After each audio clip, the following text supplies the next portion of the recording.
This one is for my Black women. Are you shrinking yourself? Don't do that. Let's talk about it.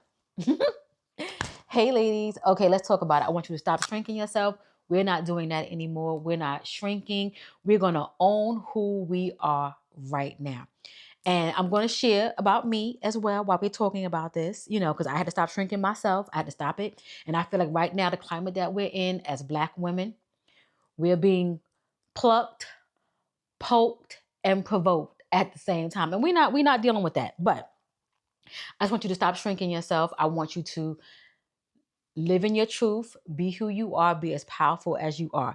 I got my little notes right here. As you guys always know, the iPad will be in full effect because we don't want to miss anything, And I want to talk about how life teaches us not to say be less, but to kind of like shrink ourselves because we are the blueprint, okay?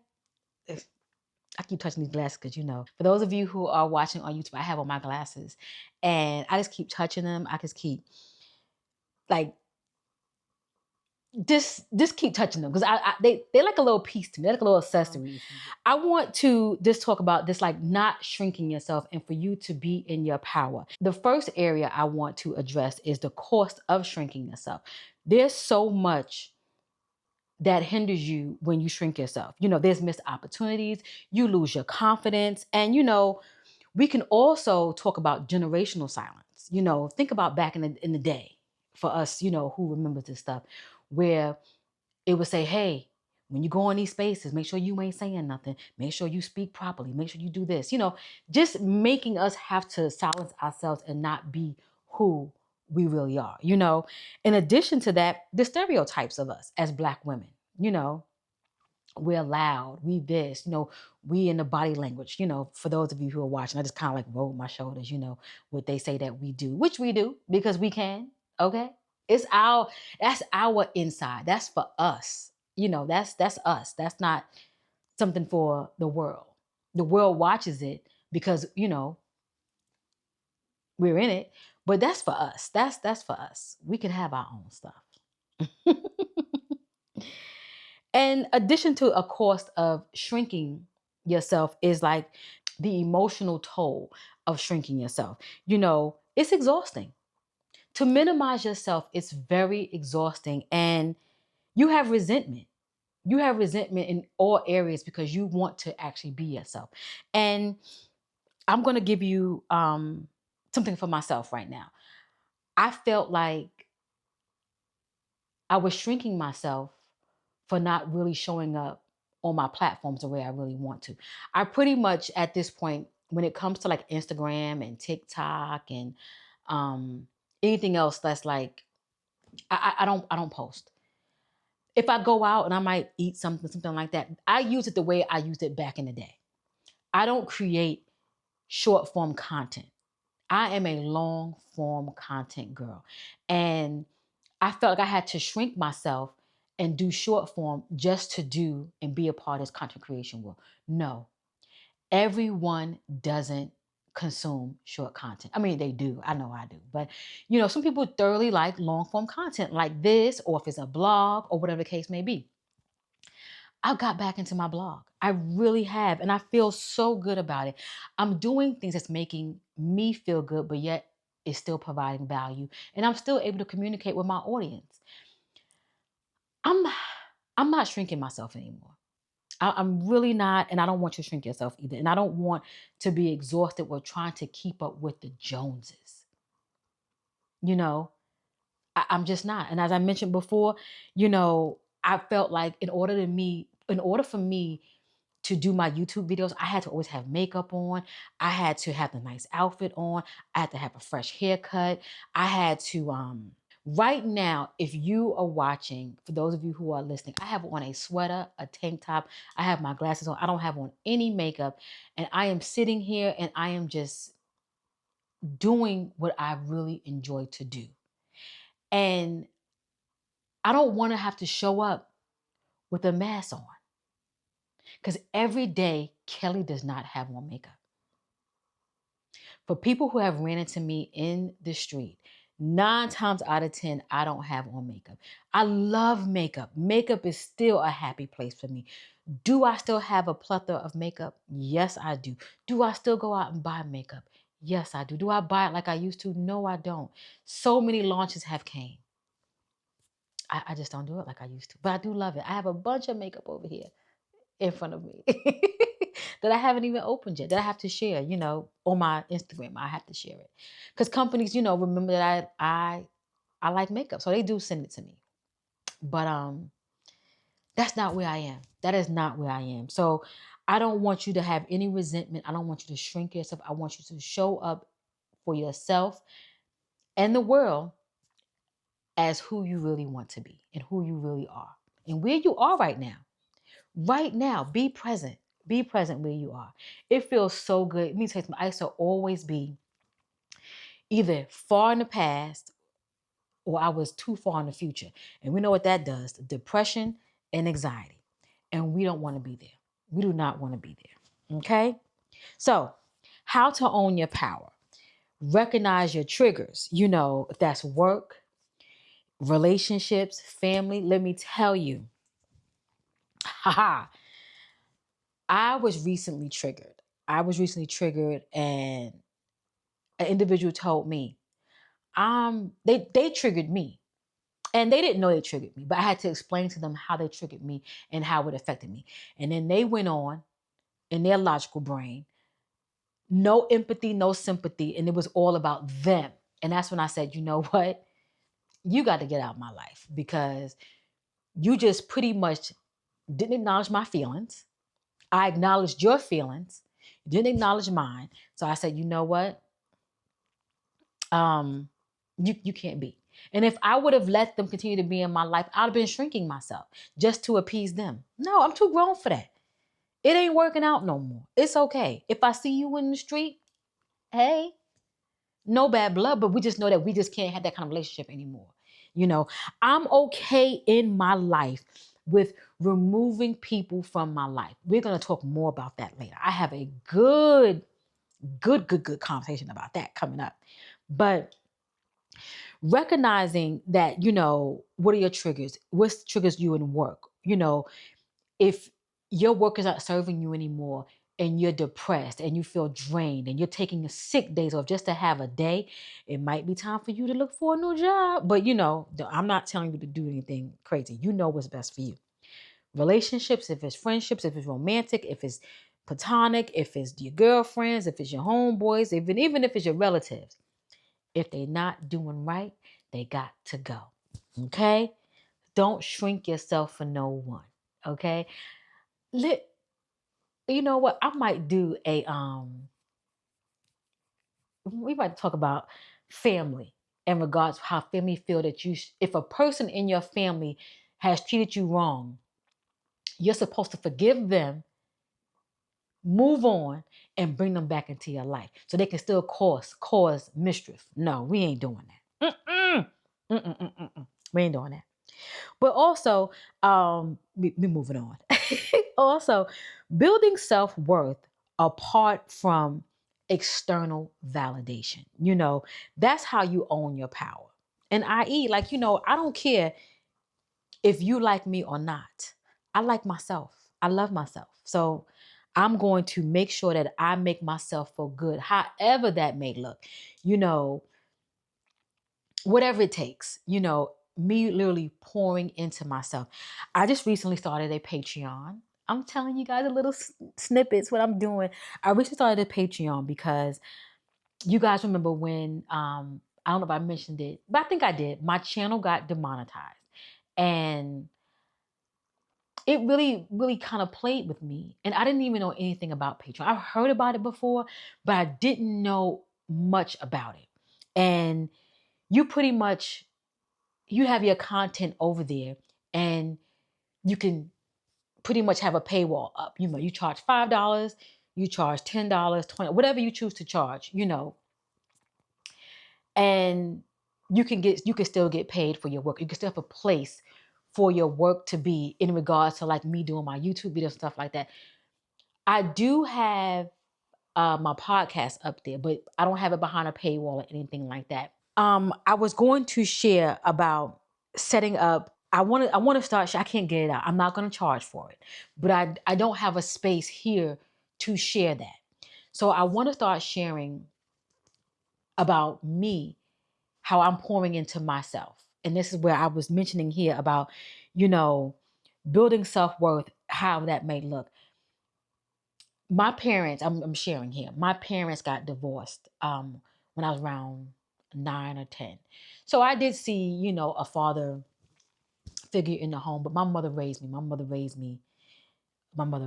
Even though he was there, he won't there. Some can relate, some cannot relate.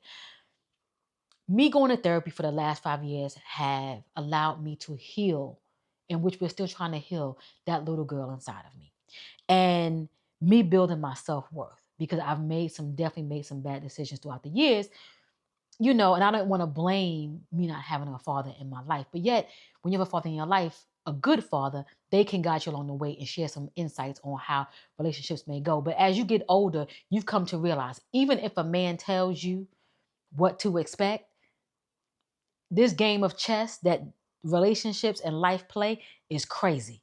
So I had to learn that on my own. And I want to share something that I'm doing on my Patreon. And for those of you, I don't know if many of you women may have grew up without a father, may have had a father, may have grew up without a mother, may not have grew up with a mother. However that scenario may have went. I want to share my story now. Before, I would not share. I was embarrassed. I was embarrassed of coming from a single home, because people had made it seem that coming from a two-parent household was like the end-all be-all. And just like how being married was like the end-all be-all. But I know so many people that came from two-parent households, and they struggle worse than a person that came from a single-parent home. And for me, coming from a single-parent home, I feel like I have turned out to be amazing. And I definitely want to give credit to myself, my mother, and the village that was around us. So I'm sharing on my Patreon. I'm feeling so vulnerable right now. A series that I'm doing, and it's called Unfathered. And I'm sharing my story as being a young girl who didn't have her father, and how it affected me throughout my life, and how I caught myself. I almost, oh, how I am healing that young girl inside of me. Oh, yeah. So yeah.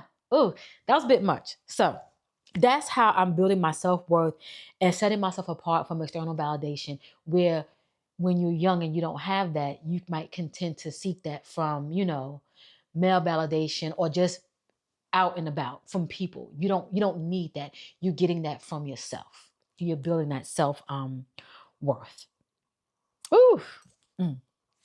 And also just speaking up, setting boundaries, and just being unapologetic. I did a podcast episode on that, about just being unapologetically you and living in your truth and not worrying about anybody else. And I tell you, these last 5 years have been amazing for me. Amazing. I've learned so much. Really, 6 years have been so much for me, and seeing how I have grown as a woman, and how I can sit back and look at the Kelly before and how she was. And even like, you know, talking to my friends, and talking to women that I've met along the years, and new friend groups that I have made, and still cherishing the groups that I had and still have to this day. And just, celebrate your power. Celebrate where you are, and celebrate your story. And that's where I am. I'm celebrating my story. Some people are afraid to share their story, in regards to not having a father, maybe not having a mother, maybe not having the best relationship with their mothers or with their fathers, or even with their children. It's a podcast that I came across. They haven't really done any episodes yet, but they were talking about mother and daughter relationships. How some people will have the worst relationship, even like mother and son, father and son, however dynamic, mother and son, however that dynamic may look, but they sit back and try to cover it up in front of people, but behind closed doors, it's like they just two bulls going at it head to head. But I'm here to celebrate where I am. I'm celebrating my story, and I want you to do the same. I want you to celebrate your story and not shrink yourself for nothing. Because when you release all that past stuff and be in your present, it just feels so good. It feels so good. And you have to do everything at once. A little piece here, a little piece here. Don't let nobody rush you in anything that you do. That's where I am. I'm just dropping as I go, dropping as I go. Because I'm pretty much starting from the beginning with that little girl inside of me. And then it'll evolve into things that I may have experienced, things that I may have done out my life. Look at Kelly, and look at you. Look at us. And also, last but not least, just like daily mindset shifts. And I love a good affirmation. If those of you who may not know, I do have a affirmation list. I will leave that down below for you to go download. It's free. And I want you to take heed to it and use it when you need it, when you're feeling like down and you need a little pick me up. That's what they're there for. And also daily, if you want to, so you can kind of ingrain that into your head to know that, you her, okay? You are her. Visualizing your next level self. Like, how do you see yourself? Like right now, I'm 49. And how do I see myself at 50? What does that look like? What do I want this next decade to look like? I can only control what I can, not what I can. I can set the groundwork and I can move forward and I can paint the picture. And if I do have any hiccups along the way, which sometimes there will be, we know how to pivot, but we have that groundwork. We always say, hey, yeah, this may have came, but I want to go back to what I said I was going to do. If you got a roadblock, we know how to navigate through that roadblock. And also building a community. If you have to build a new community, finding spaces where you see yourself in. And that's exactly what I've been doing. I know that I want to pursue this podcasting thing. I keep calling it a thing. But I have to put myself in that space. I don't have to do it the way everyone else does it. I can do it the way Kelly wants to do it. And I can always evolve, even if it doesn't work out. I see myself in spaces, in the finance spaces. You guys know that I'm a finance manager for what I do for a living. And I want to share more about finances. I want to really pour into finance in a newsletter. I want to talk about more health and wellness, but via the newsletter. So I'm gonna leave that in the I'm going to leave that in the description for those of you who are on YouTube. And if you are on if you're listening, I will leave it in the show notes so you can go and subscribe to the newsletter. And while you're there, go ahead and download the free affirmations. It's free.